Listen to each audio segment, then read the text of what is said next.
I'm Sergeant Christian Burlett, assigned to the training division. Block training is intended to get officers in from the division to take care of their mandatory required training that they have to do every year. A lot of it is what are the current trends that are being seen across the nation in law enforcement on what we have to keep up with. A lot of it is with mental health stuff as well. In addition to the hub training that they take care of, which is the online, so they come out and do the block training, which is the practical portion, they'll get 15 and a half hours of training hours. We're anticipating that we're going to do about 1,600 officers this year, and we have 108 sessions that the training division is putting on. When the officers show up for the required block training, they're going to come up to the front table, sign the roster. They fill out the mandatory paperwork that we put in their training file, and then depending on how many people we have, we move them around to the different stations. They're going to go over to TASER. They're going to get any information that is updated from last year. They're going to be with a certified instructor. They're going to go through and do their required deployments. And the instructor is also going to answer any questions, give them feedback on how they did. My name is Kevin Halucha. I'm the TASER and Pepper Ball coordinator for the Maricopa County Sheriff's Office. Today we're doing TASER recertification here at this station.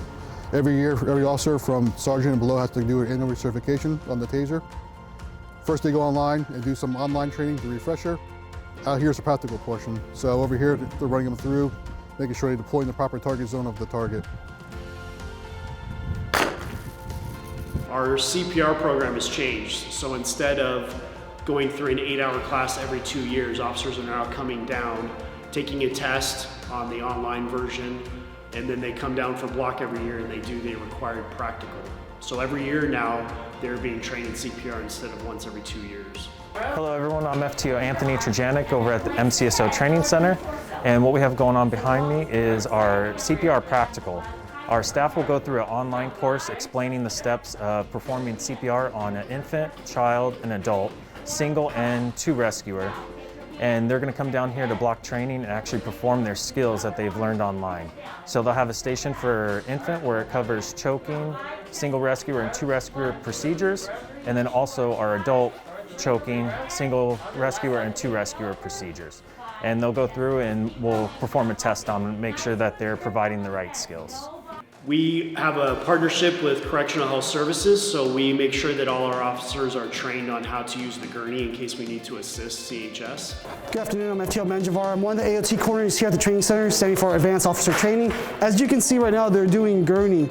In our facilities, in our jail facilities, what happens is we have man downs, meaning that someone maybe fell, hurt themselves, whatever the case may be. So a lot of times we have to deal with picking up an inmate, put him on the gurney, and move them and transport them to a safer location where they can be medically cleared or seen by medical staff. Then they're going to come inside, they're going to knock out their fit testing, which is required for our SCBAs that we have in the facilities, and the N95s. As you can see right now, we have to make sure that every person can put N95 correctly, because what happens is sometimes we have individuals that might have some type of airborne disease that we want to restrict our officers with. They're going to put air hawk and tie it up neatly and seal it correctly, because the fact is that sometimes we might have a fire, smoke, whatever the case may be. And as you'll see, he'll strap it behind himself right now, put a fit testing hood, spray it with fit testing solution,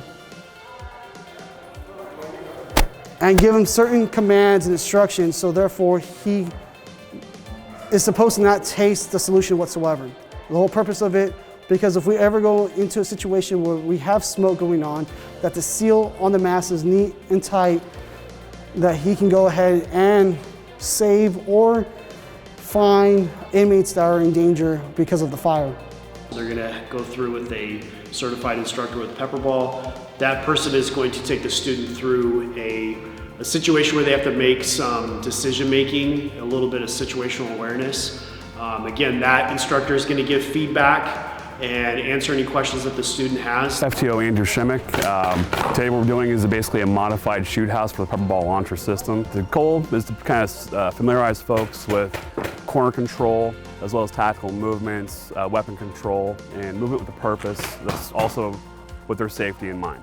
The training that we provide is mandatory for sergeant and below on the detention side. The training is evolving every year, and so this is the training division's opportunity to release updates or policy changes that have occurred in the office. This is our opportunity to inform all the officers in the office of the new changes.